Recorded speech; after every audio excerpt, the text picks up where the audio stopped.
this all probably started because of with the two boys, you're getting woken up in the middle of the night. So when you're a parent and you take like replacement growth hormone, it doesn't matter whether you've had 2 or 3 hours sleep or 4 hours sleep, you wake up the next morning pretty physically refreshed. You might be a bit mentally foggy, but physically your recovery is up there because of it didn't really matter if you didn't get adequate deep sleep. You've just bypassed that whole process. Yeah, but it's quite more expensive, I would say.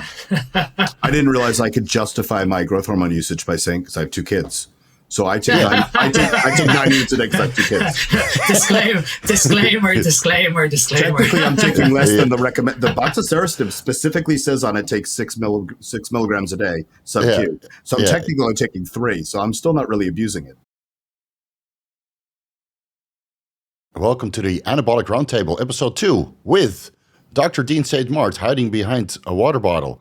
And Kurt Havens. We got a lot of great responses since the last time.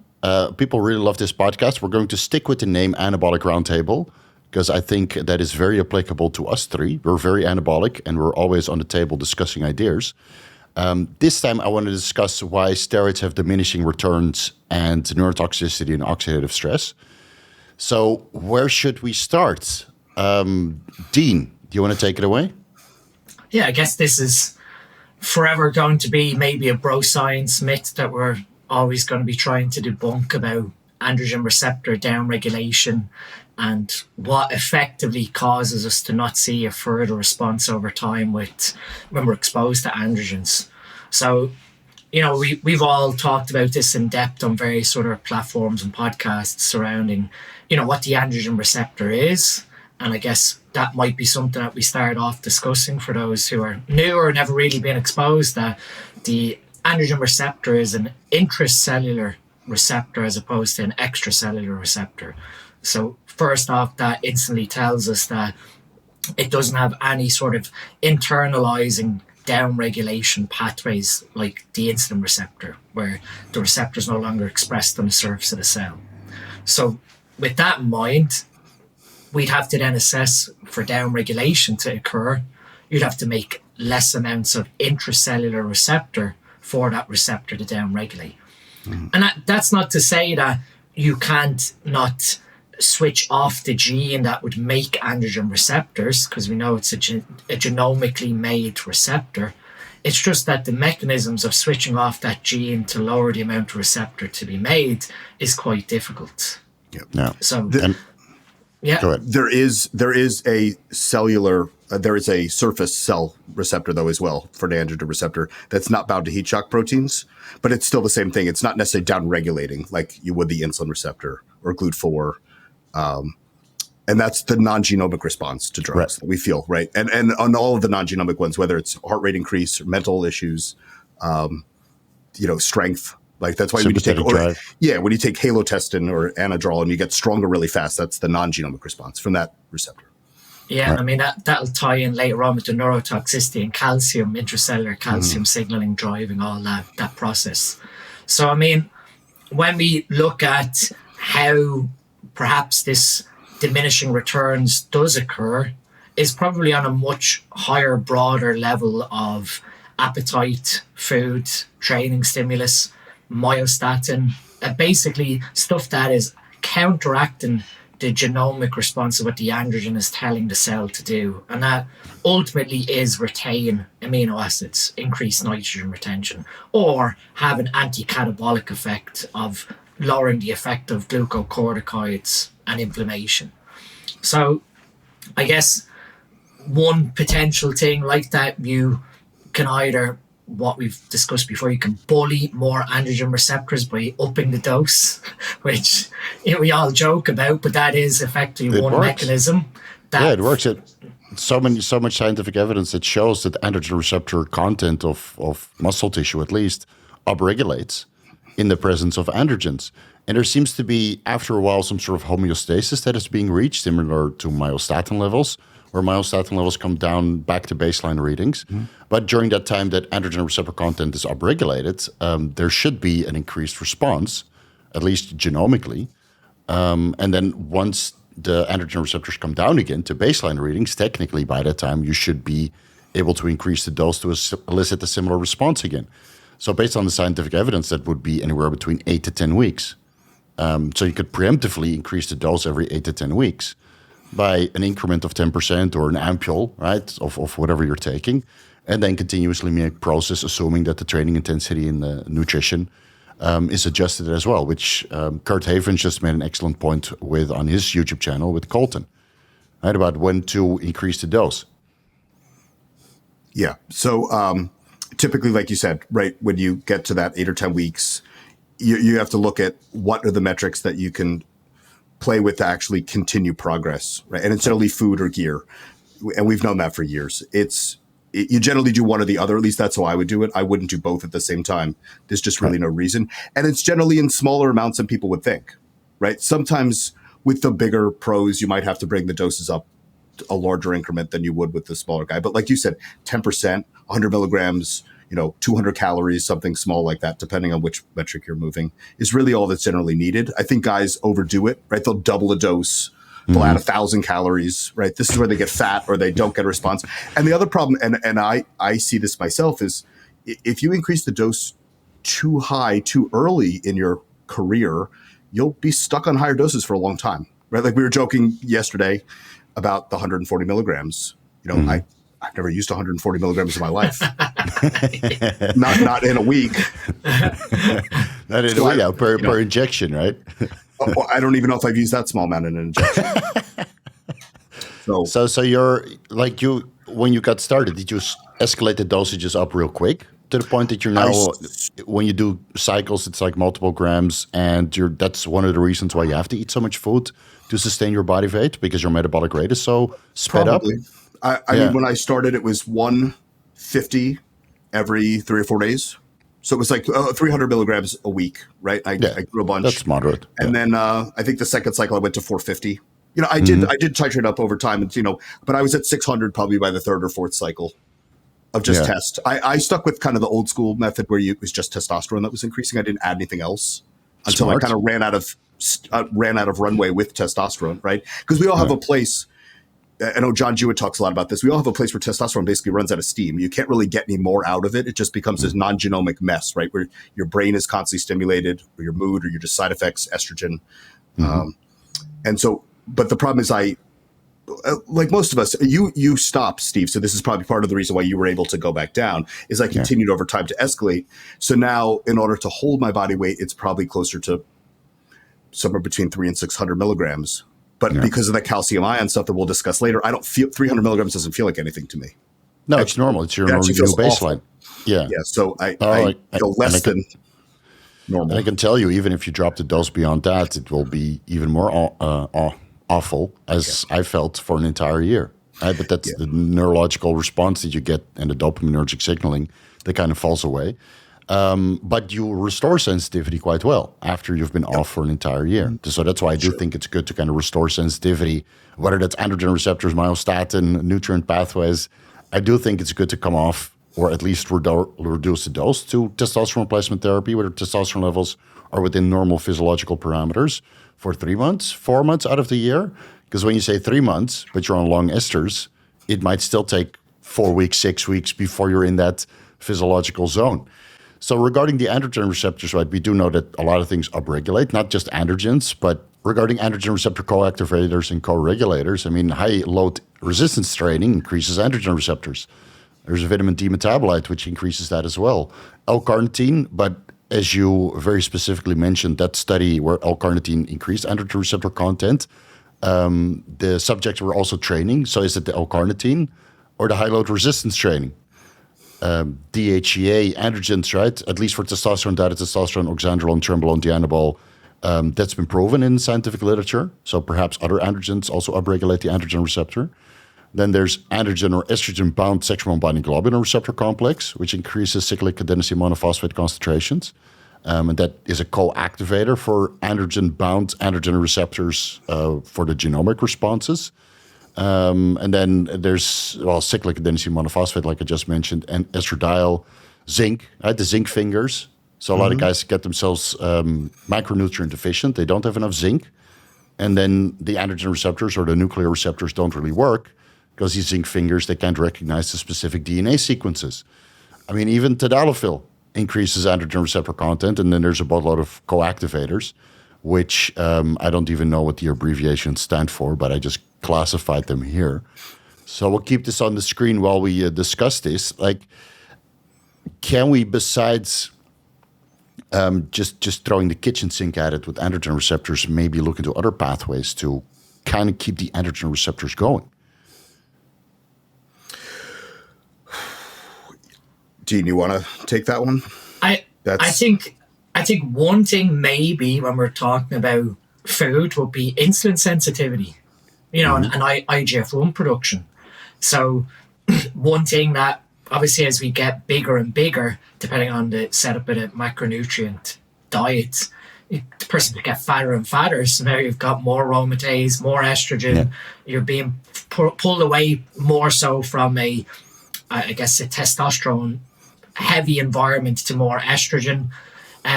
Insulin sensitivity going down, the more fat you get, and obviously then that can have play on towards IGF-1 and localized IGF-1 helping with myonuclei proliferation.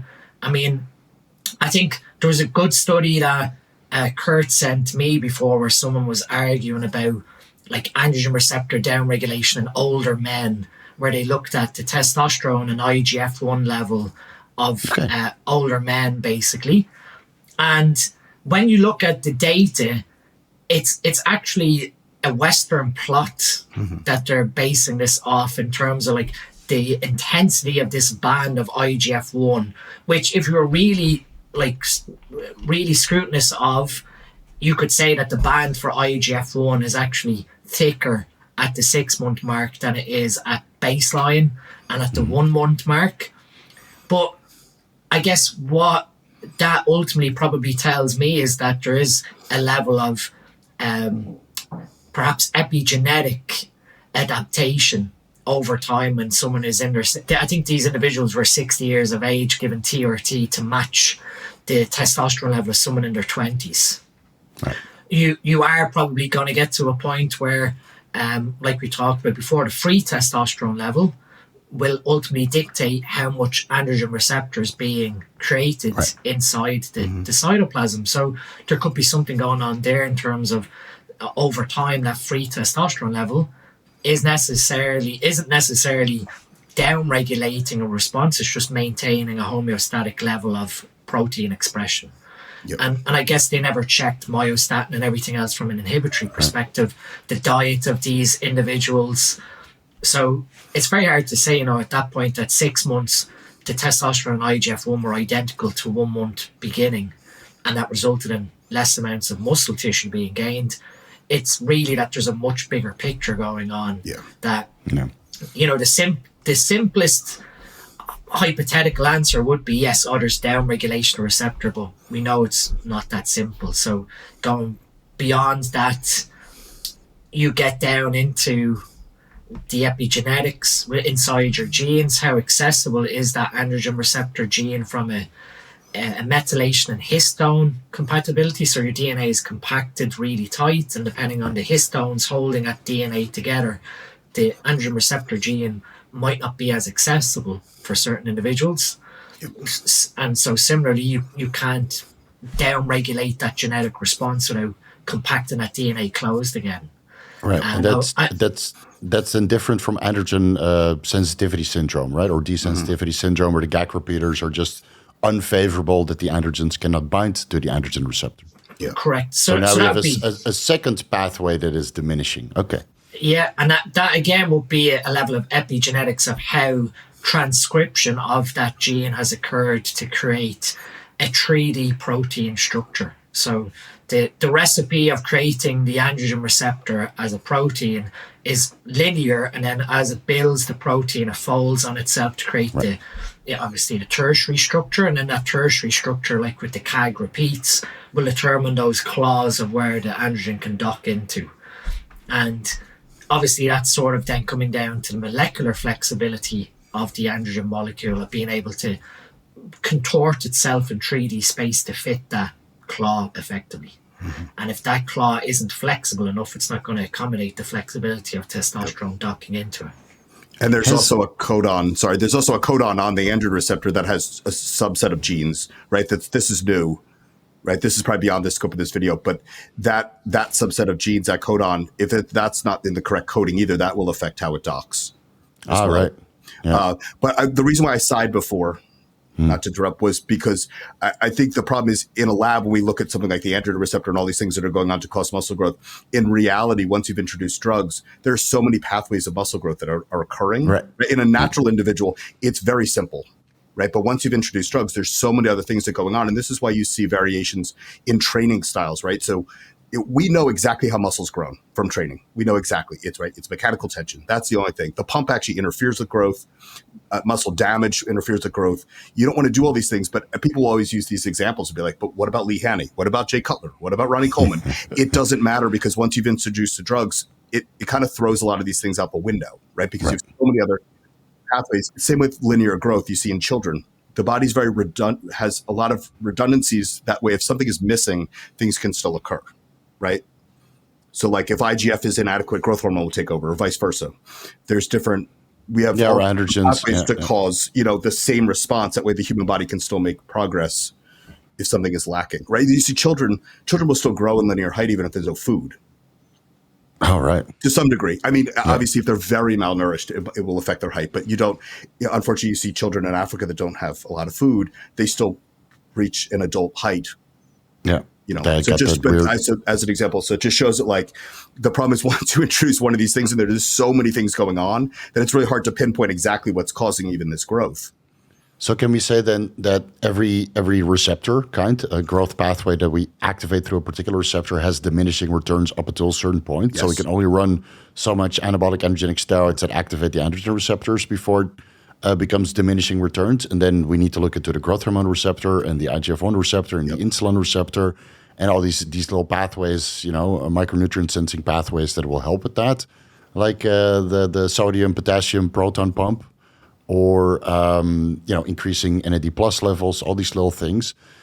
So, but it's very hard to determine because individual response and the dose response curve to different steroids. I know this has been going around that, every anabolic potentiates the same amount of protein expression, which is, not true unless you read very old studies. And Scott Stevenson did an excellent podcast with Scott McNally about the dose response curve for various steroids. Again, animal models, but at least we can learn something from it.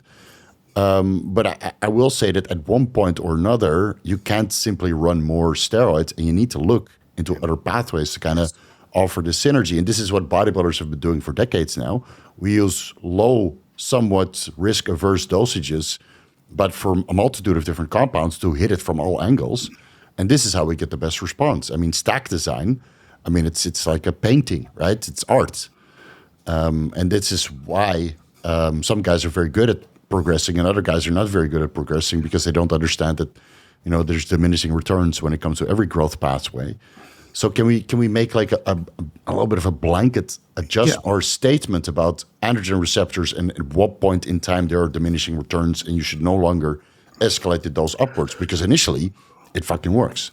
Yeah. Well, the stuff D may be seen something different than I've seen. I believe the average person has something like the ability to tolerate 3,500 milligrams of androgens at any given time, right? But that's within a second, like it's constantly fluxing.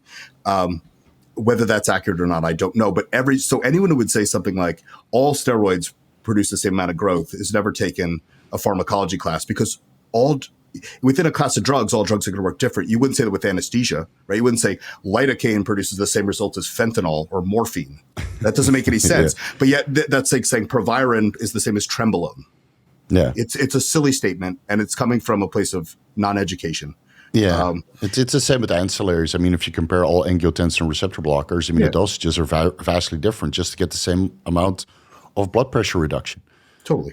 So and in the scientific evidence, you can compare testosterone to tristolone, where they drop the dose of tristolone to a 10th or 20th and get more anabolism out of it. This is why trenbolone and tristolone and some of these other compounds are so anabolic at a low dose, because you don't need much. Yeah. And the dose response curve is in the beginning, it's more anabolic than androgenic. And then it starts to taper off. Like, I assessed with Dr. Dean St. Mart in the Hirschberger bioassays. at one point the anabolic to androgenic dissociation is lost, and it's just purely androgenic. Yep. And you see this with Anadrol 50 as well, right? So Anadrol 50 is basically a flat response curve at 150 milligrams.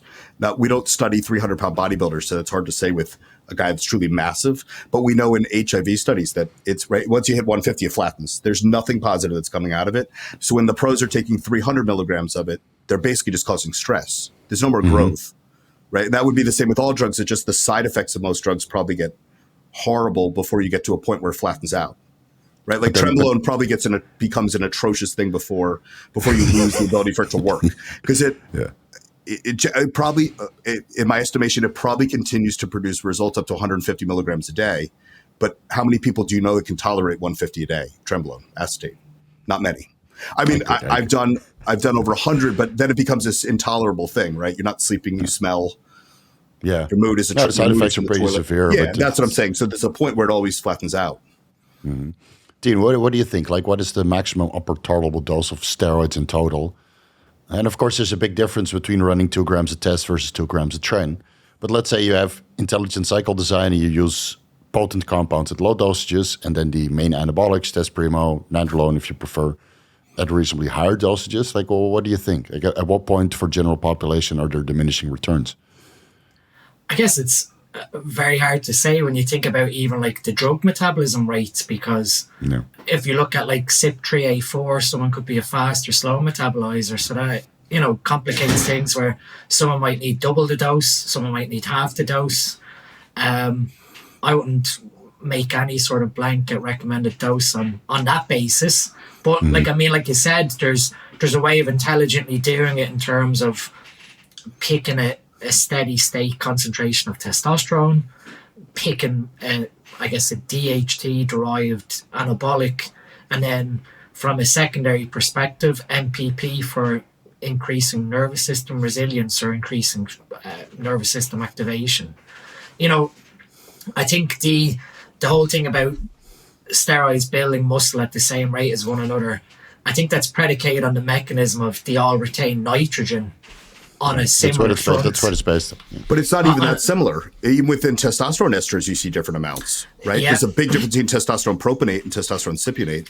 And the reason for that is molecular number in terms of the number of molecules in each compound. Yeah. So, if you were to get testosterone, nandrolone in an equimolecular amount, in theory, you might see some level of the same response from a nitrogen retention perspective because it's equimolar or same amount of molecules. But, we all know that one of the things surrounding primo, quote unquote, being more safe is because 100 milligrams of primobolan and antate has a lot less molecules than 100 milligrams of testosterone and antate. Yeah. And so it also has different molecular pathways of that 3-keto reduction pathway. So it's very hard to say, where's a blanket statement of where's sort of even the upper tolerable level, because like we've seen, there's some pros that take 5 grams and blood work looks, I guess, slightly impacted on a cholesterol setting, but everything else is pretty much in a place where it doesn't look like they're really pushing the boat. Right. I guess it sort of even defeats the argument of like figuring out milligram per kilogram dosing, because you cannot correlate the number of androgen receptors to body weight. Because if we did, if we knew that magic number, we'd have really intelligent cycle design where you could match your dose approximately to the number of receptors in your body. And we'd know, for every 1 pound of tissue you put on, your androgen receptors are going up by X. Yep. So your next dose adjustment is this based on a pound of androgen receptors. But again, we don't know that. It's never been figured out. It's never been studied. It would be very interesting to try and figure that out, where you basically cause growth in 1 pound of muscle tissue and you measure the change in androgen receptors between pre and post baseline to make some level of assumption. And then from there you could say, okay, well, there's X amount of molecules required for these androgen receptors. So I guess intelligent cycle design is all about like dose response as opposed to an estimated calculated position of where you want that person to go. Yeah. And And that, I guess, is where the beauty comes into it, that you have to understand the pharmacology in order to get that response, and why, you can't just give cookie cutter cycles to anyone, because that response is going to be varied between individuals. Yeah. And what's bodybuilding, right? Or I'm calling it bodybuilding, but what is this game we play with the drugs? It's your response to food, drugs, and training, right? The better genetics you have, the less training you need, right? Because you just respond better. The less food you technically need, right? Because you're going to utilize that food in a more efficient manner. And probably, in theory, the less drugs you need, but your tolerance for drugs is still probably higher, right? So you see with the pros, they probably grow much better. They like when the pros will say things like, I used 200 milligrams of Primo and 400 milligrams of Deca, and they're huge. Now, while that's probably not the truth, they probably could make progress on a dose like that where you and I would not. Right. But they can also tolerate 6 to 10 grams of gear where the average person would lose their mind on 6 to 10 grams. Yeah. So it's both. From a response perspective, but what I always wonder is how they metabolize the drug. And Dean already alluded to that. Like, individual drug metabolism is very poorly understood. Right? We have the hydroxysteroid dehydrogenase enzymes, glucuronidation, all these pathways, or keto reduction, like you mentioned. So many of these metabolic pathways have never been investigated. And I always wonder, like, is it because the steroids are preserved or being metabolized faster in certain individuals with a higher response and not terrible blood work parameters? Because it could be that they run 5 grams of gear, but they metabolize it super fast, and that's why they don't get adverse effects on their blood work. Or somehow it stays in their body and it doesn't even get to the organs where the blood work parameters would be skewed. So the lipid parameters are not skewed. The lipid parameters are all fine. Kidneys totally fine. It only goes to skeletal muscle due to some sort of magical androgen receptor sensitivity. And then it's metabolized out of there. So I tried to dig into the scientific literature about these topics, could not find anything. Go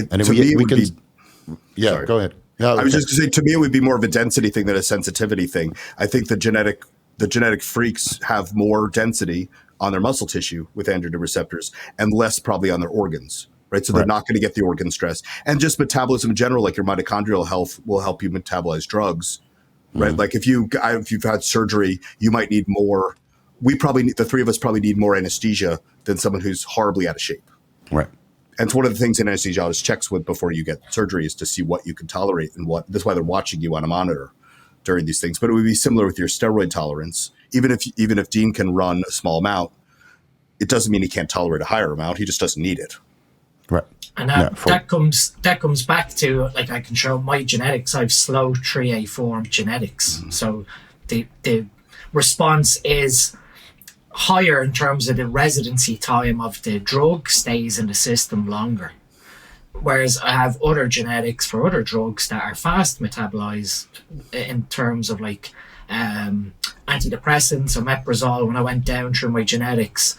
And that explains why, like, my mother needs higher amounts of her medication because of that fast clearance of the drug. So, and this is something that no one really checks. They go and do genetic analysis, look at, genetic Genie or Self-Decode, any of these genetic profilers that will show you your drug metabolism in terms of your SNPs or polymorphisms in your CYP genetics. And that'll give you an insight into potentially how you handle certain drugs.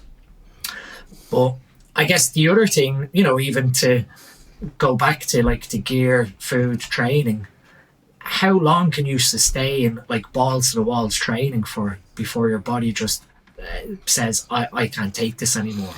And we're talking, like, true hardcore, like, Branch Warren, all out train intensity. I give the average person maybe about 8 weeks. And then from there, you've two choices. And this is sort of where the increasing the dose comes in, and that you either back off and look at your recovery modality surrounding your nutrition, your sleep, and everything else, or you just plow more drugs in to help with that increased recovery. So we're assuming we're putting some sort of deload in the picture, like you take some time off from the training intensity at least once a week, every 8 weeks or so. Because, I mean, that's what I do. I train balls to the wall, and then I schedule my 50% deload or full week off from the gym monthly or every 6 weeks, because otherwise I'll tear myself apart.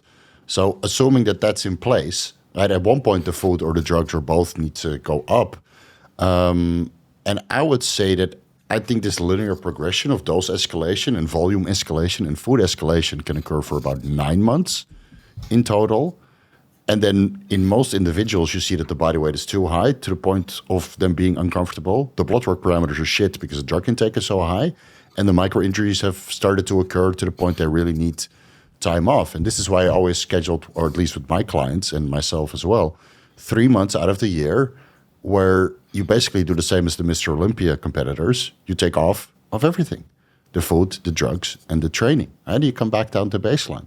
And whether that's enough for the stem cells to come back, right? But Dr. Dean introduced this concept, or if it's enough time to resolve the micro-injuries, which is usually the case, or resolve intestinal problems like IBS or food allergies or just acid reflux that's terrible. I think this 9 month to 3 month rule is pretty straightforward for most competitors. Maybe during this time of the 3 month back-off period, you also diet a little bit to get your insulin sensitivity back. If you had a 9 month growth spurt, for off-season eating, and that seems to be quite sustainable. But the problem is in those 3 months, you can lose quite a significant amount of your progress, which comes back, right, due to the epigenetic response. But that seems to work quite well for people. And it even might mean that you end up at the same dose at the end of the 9 month blasting phase. So you end up at 2 grams, 2 grams, 2 grams for 3 years straight. But every year you're bigger because the sensitivity is somehow returned. Because I think your body just gets tired of processing all the metabolic waste products and the food and the training intensity. And it just gets basically bored, for a better lack of the word. I leave my training intensity the same all the time. That might not be the common thing. So I don't ever take a deload. But if I go on vacation or something, I might not lift for a week, but I don't ever do planned deloads because some of that probably comes with age too. Now that I'm nearing 50, I just don't train like that anymore. I train a lot less, but I also don't need to take time off because I'm not escalating anything. Right. That makes sense. So I guess it could be done either way. For you younger, like guys who are really pushing themselves, I guess it makes sense. You're going to wear things down. Right. So you don't really follow progressive overload, but it's more like just the maintenance, more pump work. And I train to failure. My training is probably a lot more simple than most people would think. I train 3 days a week generally. I do cardio on the opposite days. I do push-pull legs. I hit things once a week generally, Monday, Wednesday, Friday. I do 2 or 3 warm-up sets and like 1 working set taken to failure. Failure I define is when I can't complete a task properly. Right, like if I can't get a leg extension up, that's failure. It's not some forced, ugly, contorted, painful thing. That's now you've changed like the leverage. So that's a whole different thing. And so as far as like progressive overload, I'm still progressing, but I'm not technically overloading. I'm not getting any stronger. I'm 50 years old. Volume is not the driver of growth. Volume adds to growth, right? But because one set will technically cause growth, we've proven that volume isn't what's doing it. So to me, adding more doesn't necessarily, there's a point of diminishing returns. And with my nervous system, I hit a point of diminishing returns much faster than most people. So basically all you can do is escalate the dose in the food upwards. Yeah. But then, when you're 50 years old, it's probably also not something you'd want to do. I'm not really pushing after this past winter, I'm not pushing the food anymore. And I'm not pushing doses anymore. At this point in my life, I'm just trying to hold basically what I have. I don't think it makes a whole lot of sense. I'm not going to compete anymore. Same here, man. 210 to 5'7" with single-digit % body fat is plenty for me. Pretty fucking big. It's pretty fucking big, man. Yes, I don't really need much more. Exactly. Dean, you're competing in 4 weeks. So what is your protocol looking like right now? Just all-inclusive training, drugs, and nutrition. This is very different to how we spoke about 2 years ago in my last prep. So the last prep we discussed, and it's on the second podcast, I done 300 tests, 300 Masteron, and 600 Primo. And then we done 10 milligrams of Trenase on training day. So it's 4 days per week. No apples, pineapples, bananas in this picture. So we'll discuss that here, and then anyone who's lucky to listen will have the insight. I always get lovely DMs about what is a tomato and what's a pineapple. I'm like, it's purely anabolic fruit. I'm gonna turn this into a short, man. Everybody will know. So this time round, I guess I didn't even plan, like, this isn't like quote unquote like a prep. This has just been like daily life. Obviously the whole celiac thing has unopened a can of worms, or how easy it's been to lose body fat from that low inflammation setting. Taking complete care of my mitochondria now, like, you know, using PQQ, MOTS-C, all these different modalities to take care of the mitochondria. Like right now as it stands, my training day calories are 3,200. My rest day calories are 2,600. I do 20 minutes of cardio first thing in the morning and more, so that helps me just clear my head. Right. And then I do, we've increased my steps to 12,000 this week. So I just gave over accountability back to Callum, who coached me before, and just gave him the second set of eyes along with Morgan. And to be honest, this was just more so, can I prove to myself that I can do it without the strictness of a prep, which from what I've shown you from the pictures, it's one of those places where you're just scratching your head going, how is this even possible? Like, as it stands, the current setup, well, for the last probably 8 weeks has been 125 tests, and I have the blood work showing that. You know, we skipped a week of dosing in order to get per day. Yeah, I think you're getting confused, me and Paul. Well, that's me. And so, you know, my blood work came back at 40 in nanomole, which would be correlative of 28, because we skipped it. What I do is I skip a week and then I have no bias when I'm checking the serum level. So you're catching one half-life, basically. And the other thing, the anchor then has been 300 primobolan for an anabolic for tissue retention. And then on top of that, it's been 4 IUs of growth hormone on training days only before bed. So that's 4 days per week. And 40 micrograms of Clen in the morning before cardio, with 125 micrograms of ipamorelin, CJC, and growth hormone fragments. And that's pretty much how it's been up until this week, where we've gone back to the setup of 10 milligrams tranase. And then I got hold of some dienalone, which is a very interesting molecule, which is a double bond sort of form of tren. And again, it's gone in at 10 milligrams like tren on the 4 training days. So, and that's 10 milligrams tren per week, and 10 milligrams dianabol or dianolone per week or daily. No, so that's training days. So that's 40 milligrams of each per week. Okay. So right. Okay.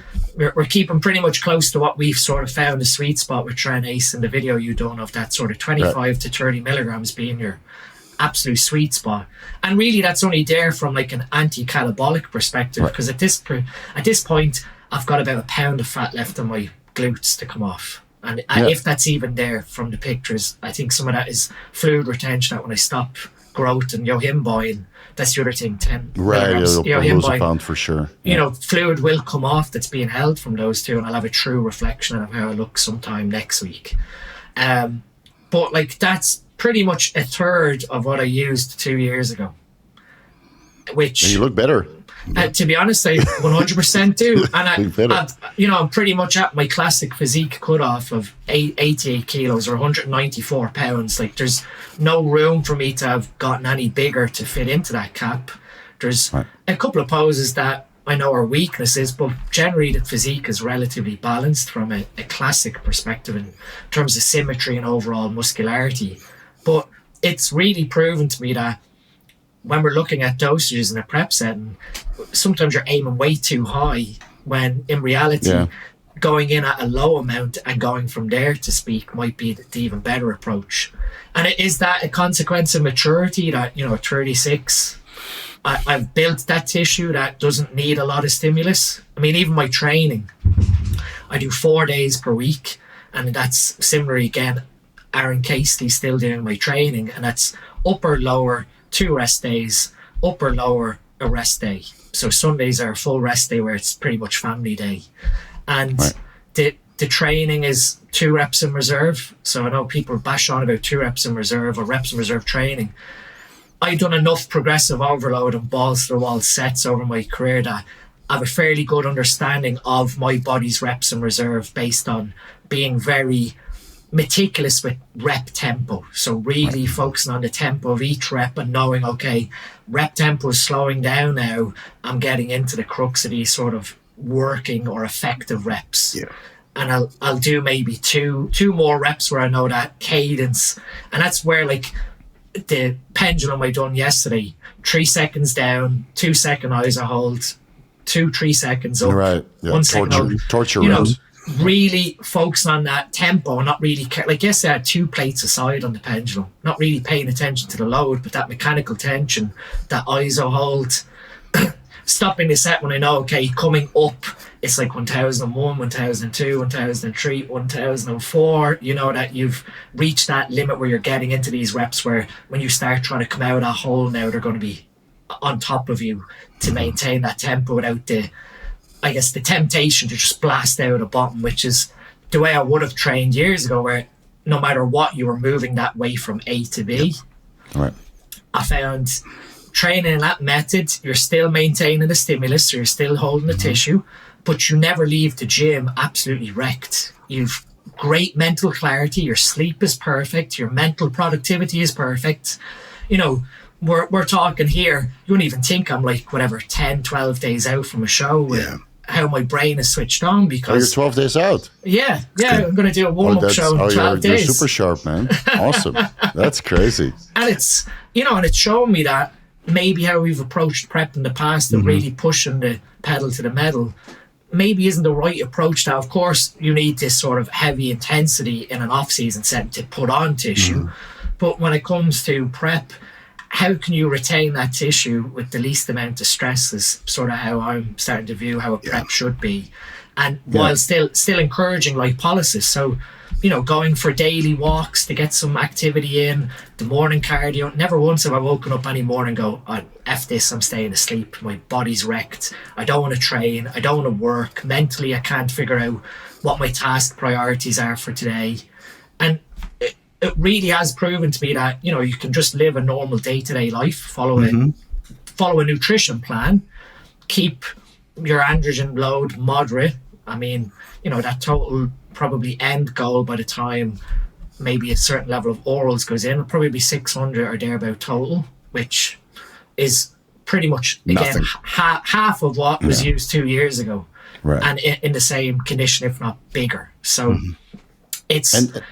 Yeah. So 2 years ago, did you follow progressive overload in training balls to the wall? Like, has your training taken a notch down since then, and thus your dosages were able to be brought down quite significantly? No, that last prep when Aaron took over my training, he moved me away from that. So like 2021, I would have been like hardcore, you know, Dante Trudel, DC training of, you know, everything counts in terms of like moving that weight. And, you know, my Instagram, there's videos of me training, doing stupid, heavily lifting, where more than likely it was more ego and nervous system than actual muscular and mechanical tension, which, you know, it's very impressive putting a really heavy hack squat online, but at the end of the day, if it's not really creating that stimulus to grow, then is it really worth it? And Aaron, you know, drilled in that tempo-based training of really focusing in on every single inch of every rep. And it did take a while to get my head around that reps in reserve of, you know, you're getting close and the tempo's slowing down. You're like, right, that's the end of the set. Mentally, you have that feeling of wanting to push into those lower depths of those really intense reps. But I guess the other side of it was he programmed in a little bit more volume. So obviously volume with the intensity aspect, doing 2 sets at 2 reps in reserve is probably going to create a level of stimulus on par to taking 1 set to all out failure. So you're still having effectively going back into the second set where you're able to again induce a level of stimulus like your first set. But it's kept me injury free. It's kept sort of, I guess, when you have these micro injuries like what you spoke about, and we touched on it, you know, a couple of years ago, when you have these micro injuries, think of blood flow being restricted, and blood flow is helping lipolysis and bringing fatty acids around your body. That if you have all these micro traumas and high levels of inflammation, your mitochondria are going to be screaming at you to deal with that inflammation than focus on burning fatty acids. Because, you know, the more time has gone on, the more I've started to respect the mitochondria as this overlord of what burns our fatty acids for us for energy. So if they aren't happy, you ain't burning body fat. No, I agree. Can I back up for a second? I just wanted to. So I agree with the reps in reserve thing. Just so people ask, well, because since it looked like our training was so different, I think where the problem comes is newer lifters don't understand how many reps they actually have till failure. Absolutely. So if you tell someone who's lifted for 2 years, leave 2 reps in reserve, they have no idea what that even means because they've never actually trained hard. So I think, but I agree with what Dean is doing 100%. No, absolutely. I think like any lifter, for at least 4 or 5 years should know true mechanical failure, know what they're mentally capable of, because Skip Hill wrote a good article recently. Your mind over matter in terms like how much you're estimating you've got left. There are times where you've thought, oh, I'm only getting 1 more rep here, and then someone's spotting you and egging you on, and you actually get 2 or 3 more. That sort of mind over matter aspect is creating that stimulus. But as time goes on and you get more in tune with your body's biomechanics, rep tempo, what intensity means, you can take sets more so to that close to failure and stop and still get that stimulus. But it's not bashing that reps in reserve is right, progressive overload is right. You still, when you train with reps in reserve, and this was a key point Aaron made to me, you still have to progressively overload. You either, the next week go up a rep, so now your 2 reps in reserve has increased by a rep, or you add a small amount of load, so the load has gone up, but you're still staying in that like 8 reps being 2 reps in reserve.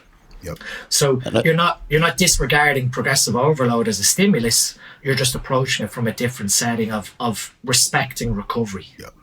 I think in order to get to this reps in reserve point, you are almost required to follow progressive overload and train balls to the wall to the point, people call you a Dorian Yates, with higher dosages, because then you get to respect what it means like to train on lower dosages and also keeping reps in reserve. I think it's very hard for beginners to do, and you probably need to go through the grinder and do, a couple gram cycles and train with high volume and high intensity and way past failure, so you learn how everything works when you dial it back. I think that's the only real way of figuring out what your limits are. Yes. And then taking a little bit of a step back, like this fatigue management and lowering the dosages during a contest prep. That's something reasonably new, but it's getting more and more incorporated. And now that I've let go of these aspirations to be a giant bodybuilder, my dosages are significantly lower. I'm keeping reps in reserve, but not on all exercises. Like some exercises I still like to do at pretty high intensity. It's fun.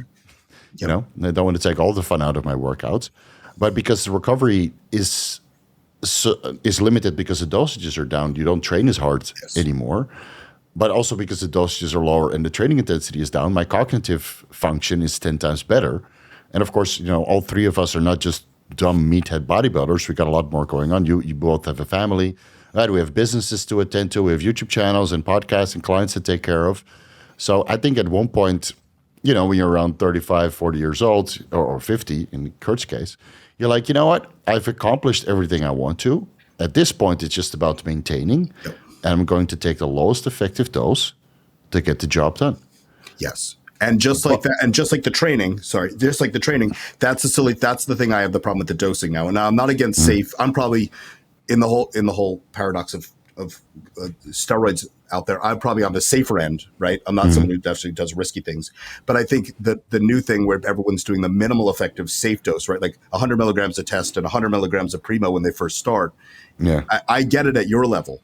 I don't get it at the beginning. I'm just saying, I think push it up. Yeah, exactly. Push it up at the beginning when you can, right? Like if you've not run grams a year, what are you accomplishing with 200 milligrams? I don't understand. That's what I don't understand is this new thing where guys are afraid of testosterone and they want to add Primo immediately. That just seems silly to me. And again, it's not a safety thing. I think the illusion of safety, COVID screwed everybody up with the illusion of safety. It's more just it's done backwards now. And I think and of course, they're listening to educators like us who are basically at the end of their bodybuilding journey. We've tried everything. We've made mistakes. We've fucked our health, whether that's from food or drugs or stupid lifting. We've made all of the mistakes in the books, and we're trying to prevent people from making those mistakes. But guess what? You're going to have to make some mistakes to get big. Yeah. Because getting fucking big, there's no easy way around it. You're going to have to train hard and eat a fuckload of food and take copious amounts of drugs unless you have an amazing genetic response. And look, even with beginners that are with the best coaches, right, you guide them. And at one point, they're still on a gram. there's still an gram and 6 units of growth in insulin, and I feel that's reasonably risk averse with the aromatase inhibitor to control serum estradiol levels. So you have bioidentical hormones in superphysiological amounts. If they want to be 250 pounds, as an example, look like a freakish bodybuilder, they're still going to have to push up dosages. Yes. There's just no way around it. It's basically the same as all those guys doing those very fancy lat exercises, right? When they see Jordan Peters or Kuba Keelan, Kuba Sylvester, how do you pronounce his last name? Dean, you know, right? Kuba? I never knew how to say Kuba's second name, and all the time. Okay, so Kuba, Seelan or Keelan, I always forget. So they're doing these fancy rows, right, with one arm, super concentrated, super strict, heavyweight, heavy as fuck. These guys are strong. And then you see all these young guys doing that, and they have no lat. Why? Because Kuba and Jordan did fucking heavy rows. Yes. Well, and they just tried to sculpt. Well, that's the way these guys, well, again, just like the drugs and just like the reps in reserve, they skip it, right? So like, learn how to do a pull-up, learn how to do a row, learn how to do a dip, learn how to squat. Those things are needed in the beginning. They're not necessarily needed for us, right? Like I don't have to squat anymore. Because my legs are big, but I squatted for longer than most of these guys have been alive. And I was squatted before you were born, kiddo. I started squatting in 1987. Jesus, literally. I was even born. But with mechanical, just to cover mechanical tension, because I get a lot of questions, people confused about that. So it's on or off. It's not like this dial. I'm just going to explain this here because I get a ton of DMs about it, and I don't have time to respond to the DMs. It's sure. IGF splices to MGF. MGF hits the receptor. It's a receptor thing. That's why it's on or off. It's not about. That's why if you were to curl, again, drugs bypass a lot of these processes, so we're not so concerned with it. But in a natural lifter, if you were to curl a 70-pound barbell, right, so 12 reps, and then you put it down and then wait to curl the 70-pound barbell again, you're not going to get more growth out of that because that sensor's already bound. It's done. It's not going to now cause new growth. So like that's where progressive overload started, was with natural lifters, because you have to keep going up either a pound or a rep in order to continue getting mechanical tension, right? Once it's there, it's there. Yeah. Yeah. And it's, and that's sort of coming back to paying attention to that tempo. Like, like I said, I injured my back with a barbell RDL, and that used to be literally, last week I got 7, this week I have to get 8. And no matter what way, I'm getting 8 reps. And, obviously I pulled my spine out of alignment because I had a small micro tear in my hamstring that I didn't even know about. And, that mentality of progressive overload at all costs just doesn't work. Whereas if you strip it back and you have that tempo where you're keeping that accountability on each rep being the same every time, you're getting then progressively stronger over time, because the only thing that's lifting the weight is the muscle and not your nervous system. So, I think this prep, probably similar to the last time, I could have kept going. I was recovering optimally, doing, weekly sauna, infrared sauna, weekly Epsom salt baths. Magnesium is an absolute priority when it comes to micronutrient or mineral intake. I do all these little things that add up in the bigger picture to allow my body to stay in a sort of optimal fat burning environment, to let the growth hormone do the lipolysis, to let the growth hormone secretagogues help in the morning time. Appetite, I haven't eaten so far today. It's 3 p.m. Most days I fast until 1 or 2 p.m. And that intermittent allows, fasting, Dean. On a prep, oh my god! On a prep, you're going so catabolic. Your legs are going to disappear there. and you know what? I learned that. I wish I knew that when I was younger, because if you can continuously fast, not only like a cognitive perspective, so you keep this cognitive clarity, you then have like a 6-hour window of eating all those calories to bedtime. Stopping, 2 hours before you go to sleep. You're never hungry. And as soon as I start eating now, probably after this is finished, every 2 hours I'm going to have to eat, because my appetite's going to start coming back with a vengeance. But I've got a smaller window now where it's more enjoyable, that I'm eating consistently. The food is digesting because I'm giving my GI tract a break every day.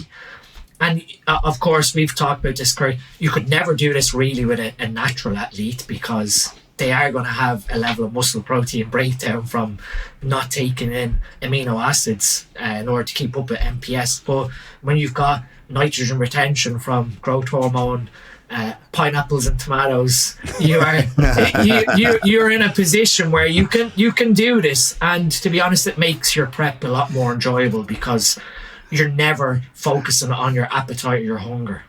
All right. Can you explain your reasoning for the growth hormone on training days? I don't disagree with that. I'm just curious. Just for sleep, purely sleep. That night after training, sleep recovery. You could do the opposite. You could do it on rest days so that you're having better sleep on that. But it's always just been on a training day before bed. And then I know that's sort of my 4 hours, 7 days. So you're never going to cause insulin sensitivity issues in theory.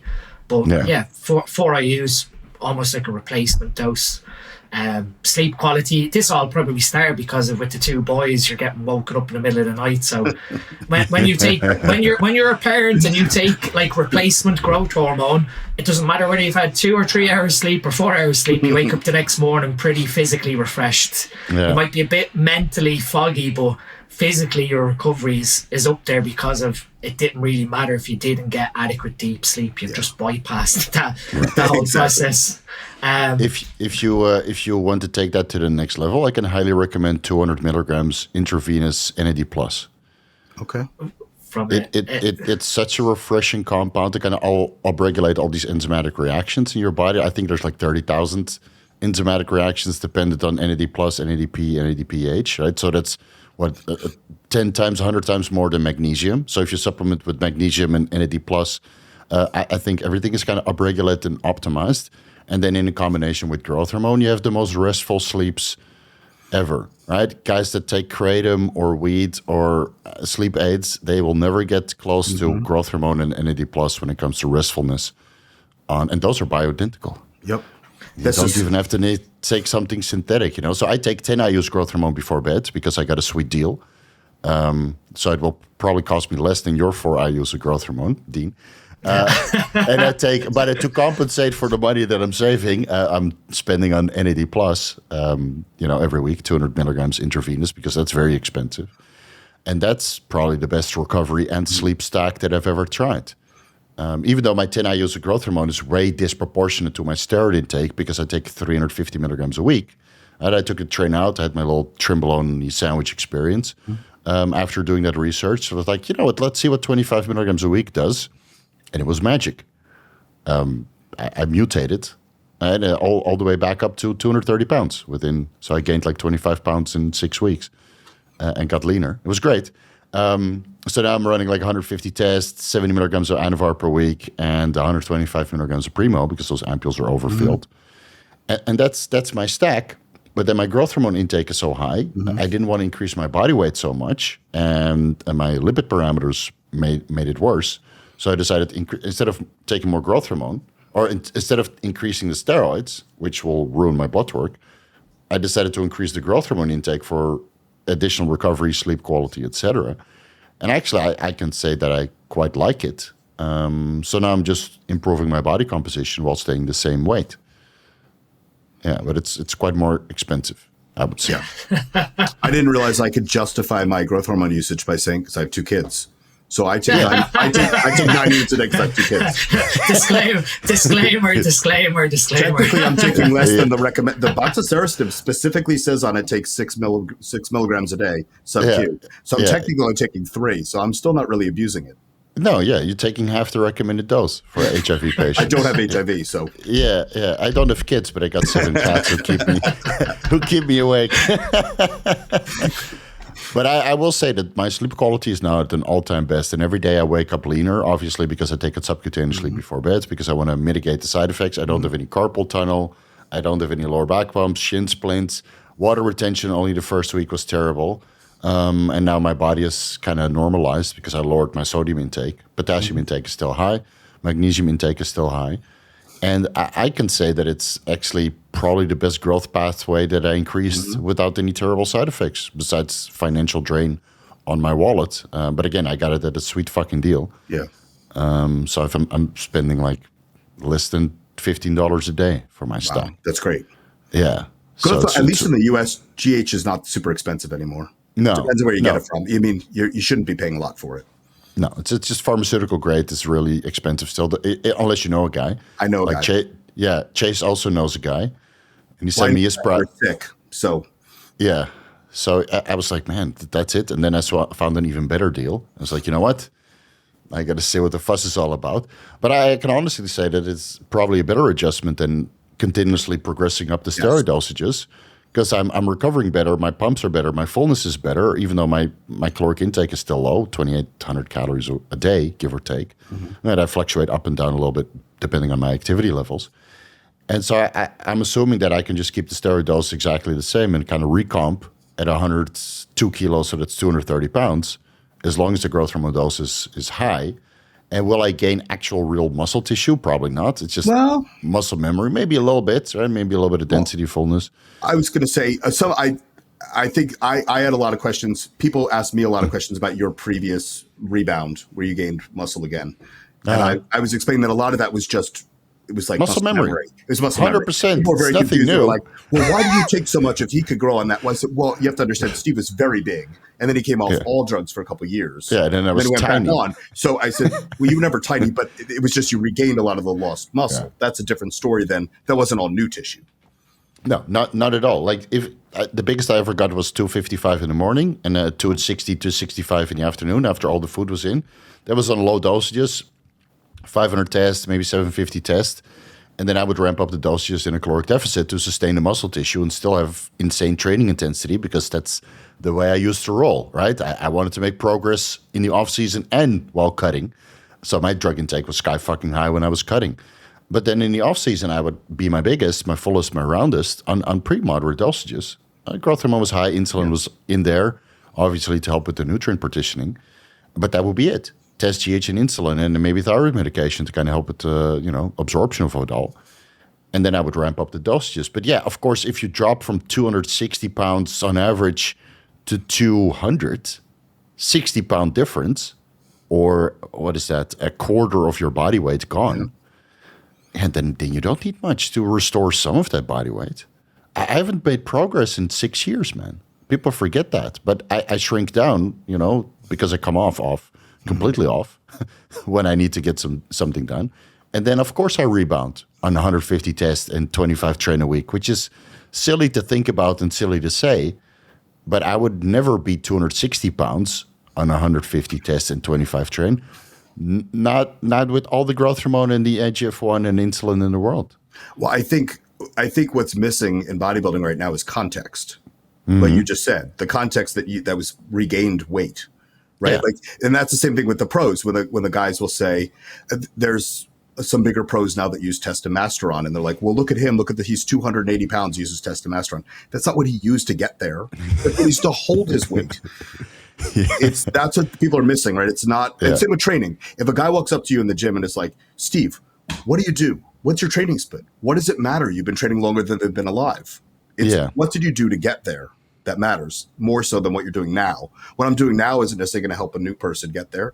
They need to train much harder than I'm training. They need to eat more food. They probably need to use more drugs. Yeah. So to get up to 260 pounds at 6,000 calories, test GH and insulin, and then everything under the sun when I was cutting, just to sustain it and grow further from that. Was I as heavy? No, but the muscle mass was there. If anything, I was rounder and fuller because I was full with test, train, and anadrol. Yeah. And at the expense of my health and blood work. So now I'm at a point where, like, you know what? I'm 40. not again, but I wouldn't have come to this point of, sustaining all this muscle mass. Even when I was off, I was still 200 pounds lean, looking pretty okay, better than average, better than natural bodybuilders, that's for sure. With the testosterone of, let's say, 850 nanograms per deciliter from the HCG monotherapy. But I wouldn't have come to that point if I didn't take some risk and up the dosages, That's what people need to understand. Yeah, I'm low dose guy now, but I wasn't in the past. I have videos about this. My blood work and my organ imaging is all documented on my YouTube channel. So, Well, I think they skip your old videos. Yeah. I've been following you forever, so I remember when you used to do these grand. Those videos, all you have to do is use the search function. So I guess for us three, right, we don't really care about making crazy progress. We're just trying to maintain and also preserve our health in the process and our cognition. And this is why we're all like somewhat low dosage guys. Yeah. But yeah, if somebody comes to me for coaching and they want to be a freak, there will not be low dosages. No, and I think that's shocking to people too, because when they come to me, I will play it safe. But again, I'm not putting people on 150 milligrams of anything. No, that's not unless TRT. Unless they want to maintain something.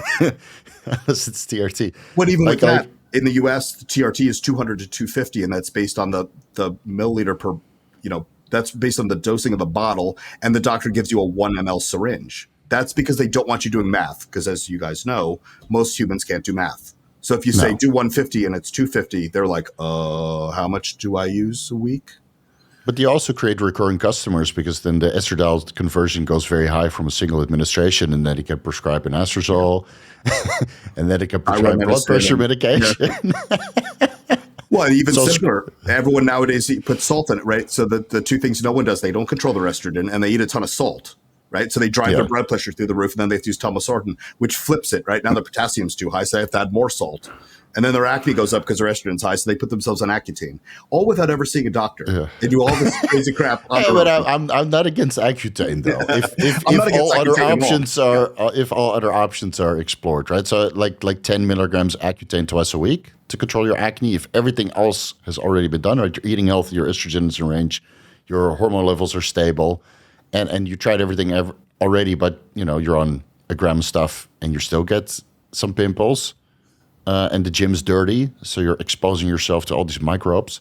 Okay, a little bit of Accutane, fine, but is it sustainable? Probably not. No. Well, that's the thing with Accutane. Not to go off an Accutane tangent, but I went on Accutane in the 90s, and Accutane it's dosed very differently now than it. Yeah. So it's supposed to be run hard and fast, not this like. Again, this illusion of safety. It's not supposed to be at 20 milligrams for 6 months. I did 2 courses. I did 80 and I did 140, I think. And you run it for 12 weeks is plenty. If you have a zit after 12 weeks, you didn't do it effectively. No. I see these guys that have horrible acne that are on Accutane for a year. The doctor's not dosing it correctly. No, I know. So the medical dose is like a super high dose. The problem is the connective tissue and the dry eyes and the hands get all super flaky and stuff, and it's quite harsh on the body. And if you're a bodybuilder, I don't think it's a good idea, because you tear your muscles apart on such a high dose of Accutane. Whereas with a low dose to kind of keep the acne at bay, at least for the times that you're, need to be cosmetically pleasing when you step on stage or do photo shoots, or you have your beach wedding going on, then at least it's under control, But then, of course, guys would run it for 5 years straight. I did 10 milligrams Accutane twice a week for 5 years. Well, and which is worse for you? Is it worse for you to use 120 for 3 months or 10 milligrams for years? I think the overall dosage exposure was exactly the same, but my joints were intact. I could still train hard. My joints never suffered. Really? Okay. I mean, it was so short. I mean, your skin gets very dry from it. It basically peels off, and your lips. Yeah. You have to stay out of the sun. But it was for 3 months, and I never did it ever again. Yeah, okay. That is something to say for it then. I mean, the mechanism, for anyone that doesn't really understand, is it basically just shrinks your skin pore. Shrinks it closed, basically. Yeah. And so you have no sebum coming out onto the surface of your skin. Yeah. And so it made my hair very dry. Acne can't grow then with sebum not being present, or your follicles, your skin pores not being open. Then obviously the other side of it is lipid peroxidation happening inside your skin, causing peroxidases and stuff like squalene and stuff that feeds these bacteria like P. acnes that causes it. So it's it's one of those ones, like I've always said, medication for the right purpose, get in and out. If you've done everything to get to that root cause perspective of the oxidative stress, the IGF-1, blah blah blah, everything that feeds into acne formation. We're going to talk the role of sex hormone binding globulin and binding proteins, being albumin, and then see what the implications are of free androgens. Because, of course, if we start ramping the dosages upwards of anabolic androgenic steroids, the sex hormone binding globulin levels go down. Albumin stays pretty much the same within the bloodstream, but the carrier proteins go down, freeing up more testosterone and other androgens. But it might have implications for your overall anabolism, libido, and health parameters as well. So, Dean, do you want to take it away from the start? Yeah, so I guess this all goes back to, I believe, 1960s when the free hormone hypothesis was first introduced. They didn't understand at this point what exactly was sort of the genomic response exactly for testosterone in terms of like how it entered the cell, how it was brought around the body. Was it a free hormone by itself? Did it have a carrier? And eventually they came to this sort of hypothesis that it was a hormone that diffused across the cellular membrane into the cytoplasm, interacted with the androgen receptor attached to heat shock proteins, formed a complex, and into the nucleus it went. So this was all predicated on you make a total amount of testosterone in your testicle, or you inject a total amount. And of that, in general, about 1% to 2% of it is controlled as free hormone to interact directly with an androgen receptor or an aromatase enzyme, whatever. And there have been, not arguments, but flaws versus SHBG being the thing that carries testosterone primarily around the body, and that is what dictates the free hormone, and that testosterone then dissociates off SHBG when it docks to an SHBG receptor on the cell. And we know that is something that does contribute to the free level inside your cell. So there is an SHBG receptor that is capable of carrying either one or two testosterone molecules. So it can either be a dimer or a monomer structure. And so you've got potentially with the monomer version, it's carrying one part testosterone and the other part of the SHBG protein can dock to a receptor and feed that testosterone across. Or it can allow that testosterone to interact with, like Kurt said, there's an extracellular receptor, or there's even G protein signaling with testosterone that causes like elastin production and so forth, which are non-genomic responses. So the SHBG, I don't think, when you read into it, that we fully appreciate SHBG as its own secondary messenger system that can cause a pathway of androgen expression. But it is important that, at one point we would have all viewed, okay, let's crash SHBG into the ground. We're going to get a sky high free androgen index, which basically means that very little amounts of your testosterone are associated to SHBG, or your free testosterone level is going to be sky high at like 4 or 5%, which is way beyond what you would normally have in serum.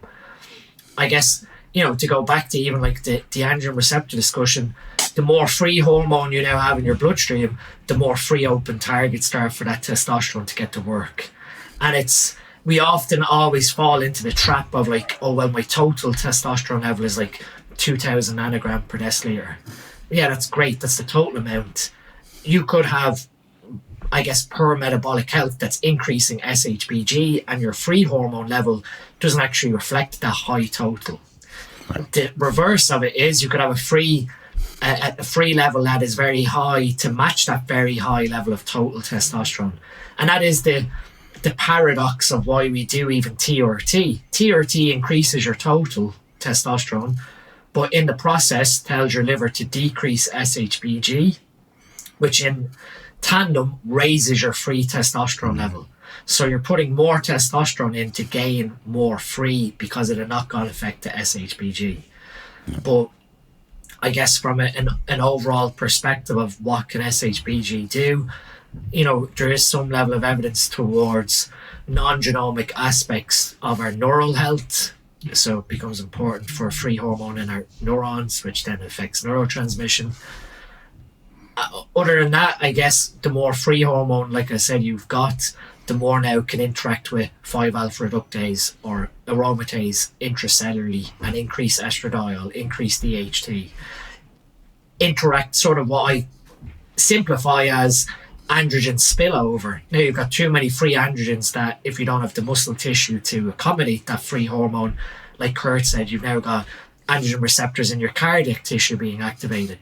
You've got androgen receptors, influencing thyroid receptor sensitivity that is now causing maybe tachycardia symptoms like your elevated heart rate, elevated blood pressure, angiotensin 2, that we bash on about, and telmisartan, that free hormone increases potential angiotensin 2 expression, which would increase blood pressure.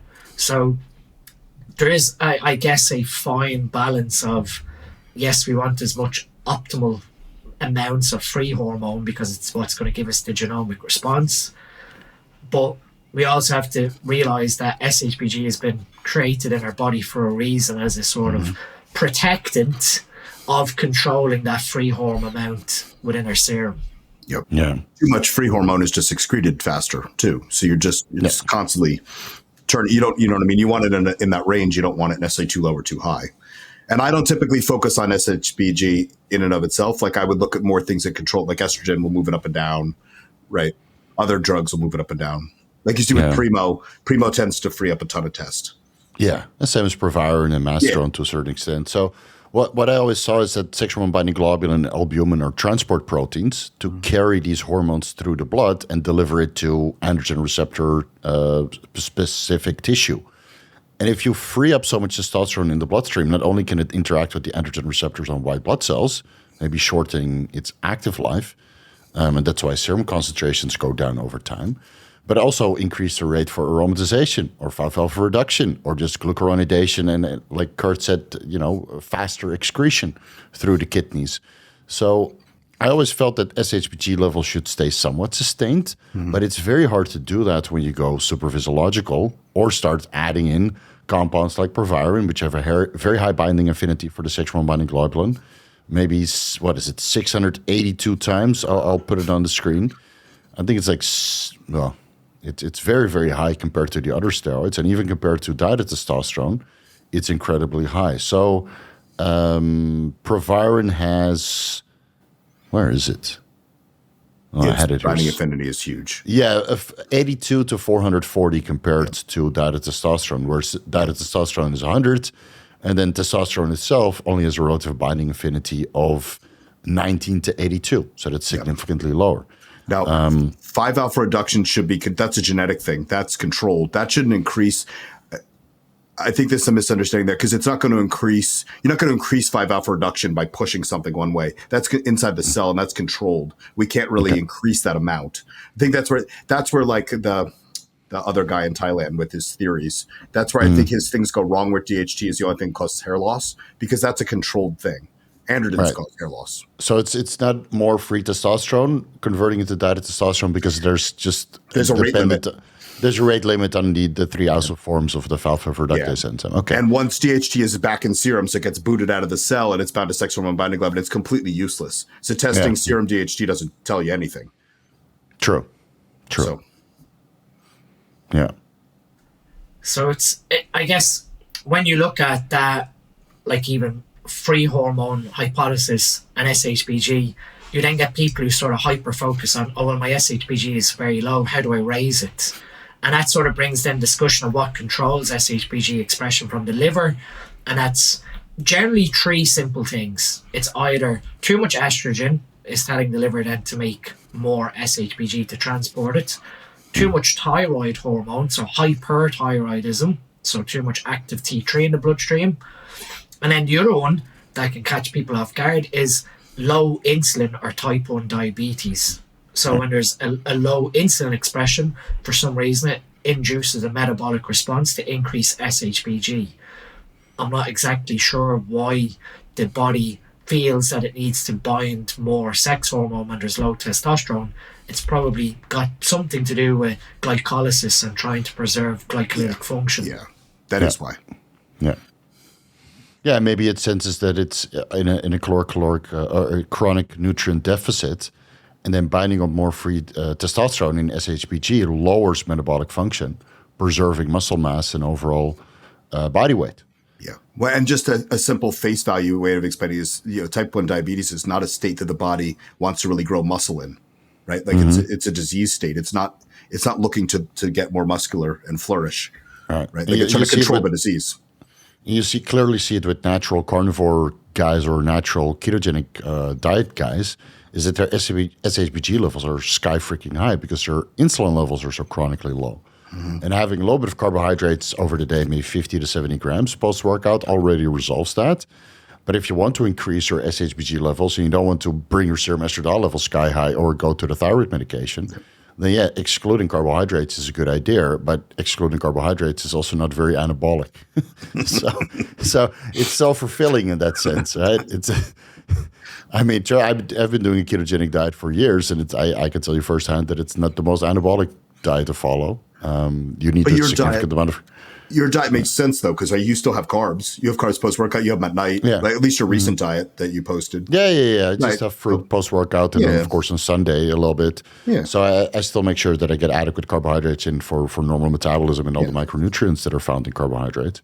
But, for cognition, like basically what Dean is doing, intermittent fasting, I just have protein, fats, and vegetables during the day, and that allows my cognition to keep going. And then at one point, I'll get out of ketosis post-workout when cognition is no longer required. It's the end of my day.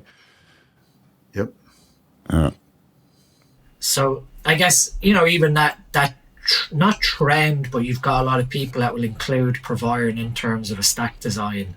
It's great you're going to have more free hormone, but then I guess that will tie into potentially what we were going to talk about as well is, neural oxidative stress. So now you've got more free hormone that can have non-genomic effects. So we're now talking about like intracellular calcium signaling. And now we're influencing how neurons are firing in the brain, how potentially you're going to get issues with increased neurotransmission, which can be a good thing, and now you get more dopamine, you get more driven. But the other side of it then is that neurons consistently being exposed to high amounts of dopamine and dopaminergic signaling, it actually causes hyper excitability, and that tells effectively diminished nerve response, or you can overstimulate the nerve and the nerve dies. Yep. So, there's a very fine balance here of how do you keep that sort of free hormone level in an optimal position, which none of us, I don't know. There's, free androgen index, free testosterone level. When you're looking at sort of a stack setup, all you're looking at is that you're in a position at above 2% free testosterone, because at that point you're above where you would have sat homeostatically or from a homeostasis perspective. But there's nothing really, like, then you start feeding into, well, if I'm going to be exposed now to more free androgens, how am I protecting the body from the sort of excessive signaling that comes from, so whether that's mitochondrial reactive oxygen species production, whether that is that nerve overstimulation or overexcitation, whether that is an imbalance between dopamine and serotonin expression, and why certain people might take SSRIs in terms of like an ancillary medication in order to keep that balance between serotonin and dopamine in their brain when the androgens are forcing them down a dopamine dominant pathway. So it's I guess it's like I said, the paradox there of the more testosterone or androgens you have, the lower your SHBG goes, and that gives you your cause and effect. You now have more free hormone to interact. Is there an optimal place? No one knows. It's very hard to say because it moves. It moves also, and of course, insulin and growth hormone also play a suppressive role.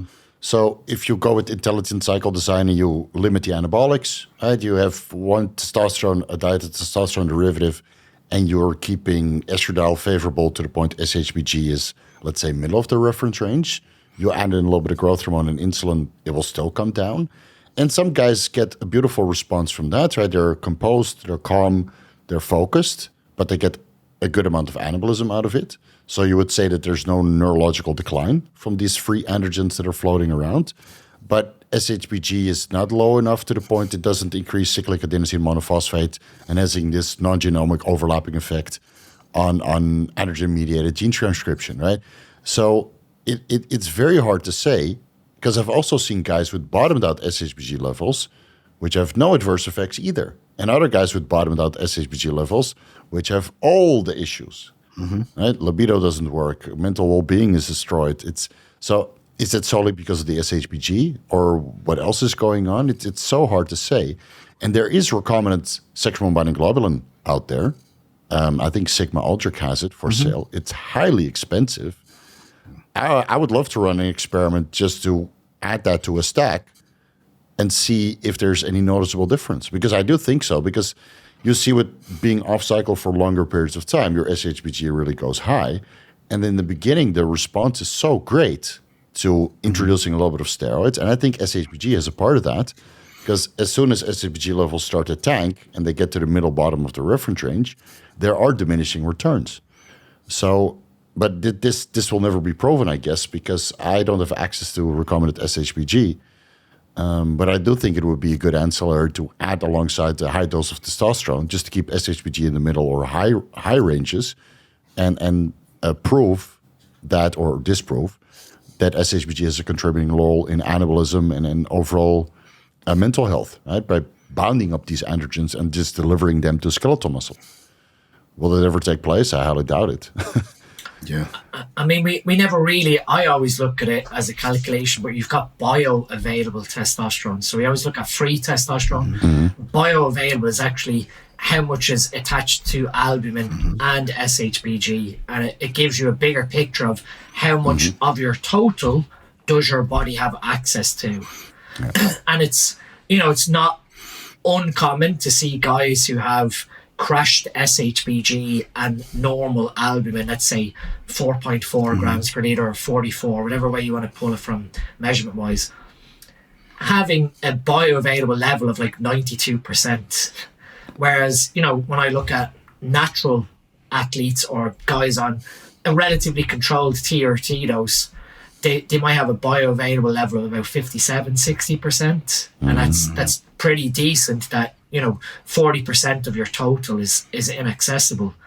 These guys at 90% bioavailable means they've got pretty much good bang for buck for their dosage. And I'm talking about, like, I've seen test levels of like 110 nanomole and the bioavailable level is 100 nanomole, which is scary, but you'd expect this person to have huge benefits and side effects from that.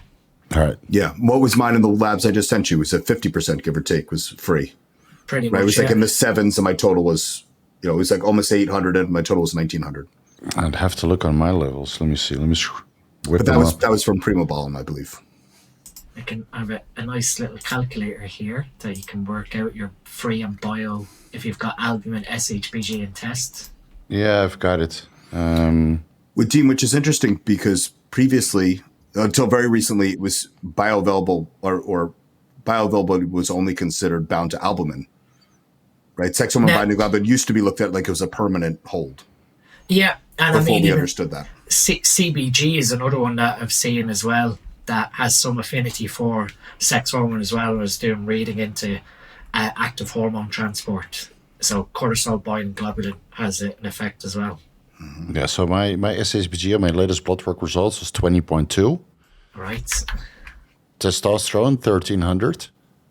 Nanograms per deciliter. So What was moderate. this on? What was this on, Steve? This is not sensitive testing. No. What was the gear usage for this one?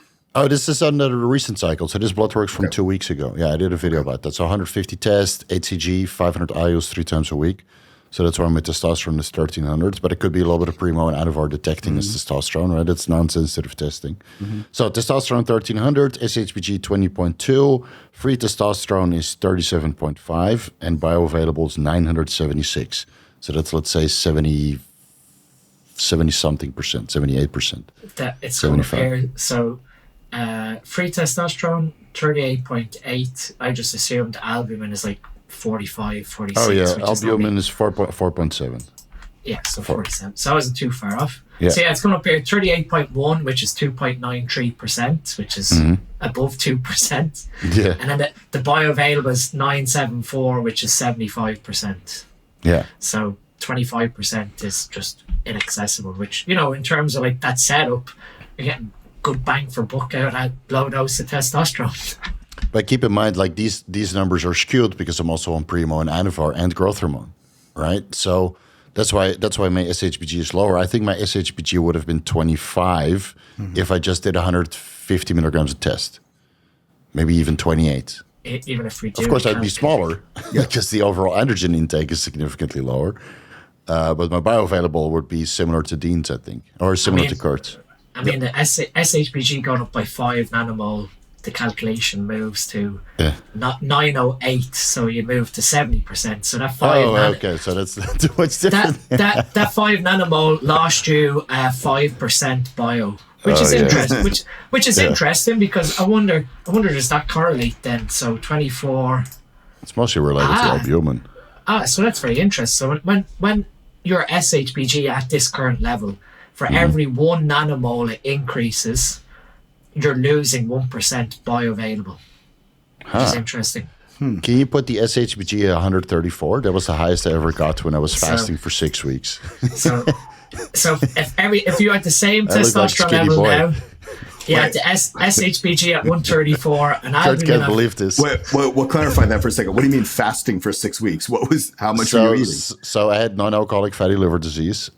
Years ago, from chronically overeating during the off season and then not doing a proper cut, and using insulin. So I watched a lot of Dean's videos, and he's like, you know what, you got to get off to restore those stem cells in the liver. So I came off, and then after 6 months of trying everything under the sun with caloric restriction and coming off and over-the-counter supplements, the non-alcoholic fatty liver disease was only resolved by 50%. So I was pissed. So I was like, you know what, I'm going to starve it off like you would do with cancer. So I ate vegetables for 6 weeks. My liver was in prime condition. They had to do like the fibro scan, where they take a little hammer and they send like ultrasound or shock waves through your liver to get this fibrosis scan and fat scan, to put it simply, right? And they did it 10 times. They're like, "This, you can't believe this. This is like of a 4-year-old." So I didn't eat I only ate vegetables for 6 weeks, but I did have a read feed over the weekend. But my SHBG was 134 nanomoles per liter because I didn't eat anything, and it was all vegetables. So insulin secretion was, super low. What was your body weight at the end of that? 78. Wow. Yeah. So what is the bioavailable testosterone in that one? At 134, if everything stayed the same, it's at 21%. So okay. your bioavailable testosterone would be 270. Yeah, my testosterone levels was 430, give or take, at that time. Albumin was the same, 4.7, 4.6. I'm surprised it was even that high. It's about roughly the same. So 74 nanograms per deciliter bio with 17.5 free. Yeah, imagine on a scale from 1 to 10 how I felt after those 6 weeks. Minus 25. But that proves, from when people are told, like, from a conventional perspective, like fatty liver disease can't be reversed. The whole conventional side is, it just needs to be managed. You just view it like what you did. It's visceral fat. You just burn it off your body. Yeah, like it's simple. Just starve it off. Your body will eventually have to get energy from somewhere, and it will take it from visceral tissue.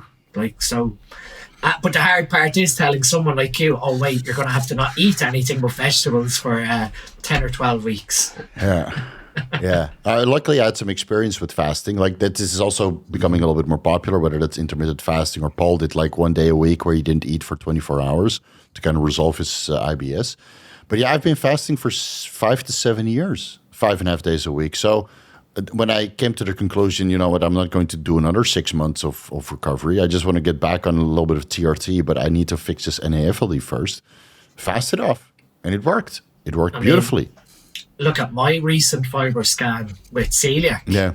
Like, I had a repeat test a year on with the celiac, and my fat went up by 50. So it's still in like S0, it's still in the green, but my fat content in my liver went up, but the fibrosis level went down. So my liver health improved in terms of like the cellular health, but the actual fat depositing, because of that exposure to gluten over the last year, causes elevated cholesterol and an inflammatory response.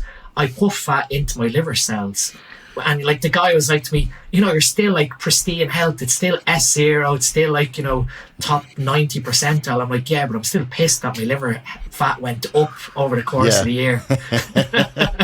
So now the DEXA scan results are going to be less favorable when you do them the day before you step on stage. Yeah, So, but you probably have to do it after you're done competing, because then the F score or the fat score will be a lot lower also, because you've been dieting for such a long time. well, this was obviously with current body fat level. You know, So this was recent. that was only a week ago. So Okay. and that's sort of like when the guys go to me, it's still incredible. I'm like, well, not really. It's gone from 150 up to 200. So it really shows me then how like inflammatory celiac disease is, and they were trace exposures, and that's me doing everything possible to keep cholesterol under control. When I have these trace exposures, my LDL and triglycerides go sky high, and they're going somewhere. They're either going to go off and try and repair the tissue that's been damaged in my gut, or my liver's going, okay, I'm going to store these fats here. So, It's not And fair. this was from whey protein that was contaminated? so no, I was taking a lactase supplement. Oh, that's right. Okay. And the lactase supplement was fermented from wheat bran. And I was wondering why my body weight was going up over the last sort of, like when I was in like a push phase, to speak. I was getting like heavier and heavier. We're talking like 2 or 3 kilos every couple of weeks, where I went from 88 up to 94. And I'm looking at my physique and I'm going, oh yeah, I'm really full. I'm really like filled with fluids. And I'm starting to think, actually, this looks like inflammation. This isn't like intracellular fluids. And then we were on holiday, and I got ice cream with the boys. So naturally, I don't really have lactose. So I took the lactase supplement, and I had a massive celiac flare at my gut. And I'm like thinking, was it the lactose? Was it something contaminated? And then the next day, a sucker for punishment, we were getting ice cream again. Went to take the lactose supplement again, and just by chance looked in the back and went, oh, fermented from wheat bran. And like your heart just sinks. You're like, what have I been doing the last... I was taking it for about 5 or 6 months. And then knowing that, then obviously when I came back from our vacation, I'd done like what Steve done, but I'd done like a 6-day fast, a complete water fast. And I lost 8 kilos, so 14 pounds of fluid came off my body from just letting that inflammation wash off. And it goes to show, you know, when guys are in off seasons, how much of their body weight could be inflammatory fluid. That is impressive, but a lot. 30 pounds comes off huge fast. Yeah. And you know, and that then, like I said to Kurt, the last few weeks, I've had very, very bad bowel issues. My blood work showed a ton of bowel inflammation. I'm scratching my head going, is it, you know, a parasite, intestinal bacteria? Is it even rapid fat loss? I asked Kurt, you know, do you know any mechanism? Oh, that's why. Surrounding like bile acid malabsorption, where you're burning too many fatty acids that your bile cannot process it, and it's just getting flushed out.